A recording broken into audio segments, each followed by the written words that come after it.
திமுக தலைவர் கருணாநிதியின் 90வது பிறந்தநாள் இன்று கொண்டாடப்படுகிறது. இதை முன்னிட்டு அவர் எழுதிய நெஞ்சுக்கு நீதி 5ஆம் பாகம் மற்றும் சிறுகதை பூங்கா ஆகிய நூல்களின் வெளியீட்டு விழா நேற்று சென்னையில் நடைபெற்றது.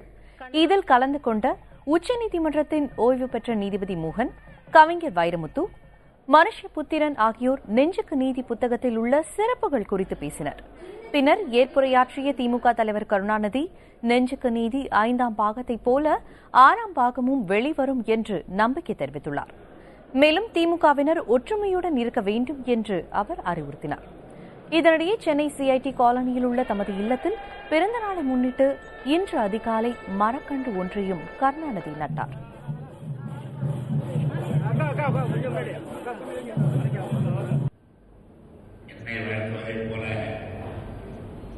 அனைவரும் ஒருவருக்கு ஒரு வாழ்த்துக்களை சொல்லிக் கொண்டு இங்கே நம்முடைய நண்பன் அவர்கள் மிகுந்த வேதனையோடு நாம் எல்லாம் ஒற்றுமையாக இருந்து சில சக்திகளுக்கு பாடம் புகட்ட வேண்டும் என்று குறிப்பிட்டிருக்கிறார்.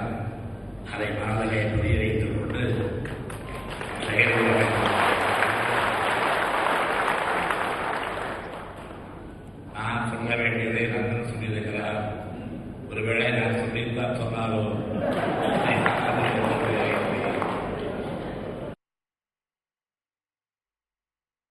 திமுக தலைவர் கருணாநிதி தனது 90வது பிறந்த நாளை இன்று கொண்டாடுகிறார். தமிழகத்தின் முதலமைச்சராக 5 முறை பதவி வகித்தவர். 40 ஆண்டுகளுக்கும் மேலாக திமுகவின் தலைவராக நீடிப்பவர். பழுத்த அரசியல்வாதி. கலையுலகிலும் அரசியல் வாழ்விலும் அவர் கடந்து வந்த பாதையை இப்போது பார்க்கலாம். முத்தமிழ் அறிஞர், தமிழின தலைவர் என்றெல்லாம் தமது ஆதரவாளர்களால் அன்போடு அழைக்கப்படும் முத்துவேல் கருணாநிதியின் இயற்பெயர் தட்சிணாமூர்த்தி.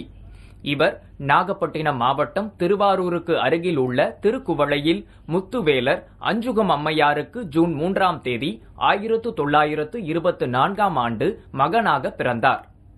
இளம் வயதிலேயே தம்மை சமூக இயக்கங்களில் இணைத்துக் கொண்ட கருணாநிதி நீதி கட்சியில் இணைந்து அரசியல் ஆர்வத்தை வெளிப்படுத்தினார்.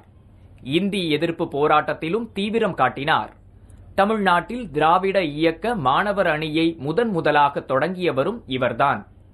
தாம் போட்டியிட்ட அனைத்து தேர்தல்களிலும் வெற்றி பெற்ற பெருமைக்குரியவர் கருணாநிதி. 1957ஆம் ஆண்டு குளித்தலை தொகுதியில் போட்டியிட்டு வென்று முதன்முறையாக சட்டமன்றத்தில் அடியெடுத்து வைத்தார். அப்போது இருந்து இன்று வரை சட்டமன்ற உறுப்பினராக நீடிக்கிறார். திமுக துவக்கப்பட்டதிலிருந்து அக்கட்சியில் தீவிரமாக செயல்பட்டு வரும் கருணாநிதி கடந்த 40 ஆண்டுகளாக அக்கட்சியின் தலைவராக இருந்து வருகிறார். இது மட்டுமல்லாது தமிழகத்தின் முதலமைச்சர் பதவியை 5 முறை அலங்கரித்தவர். அண்ணா மறைவுக்கு பின்னர் 1969இல் முதன்முறையாக முதலமைச்சரானார். அப்பதவியில் 1971ஆம் ஆண்டு வரை நீடித்தார்.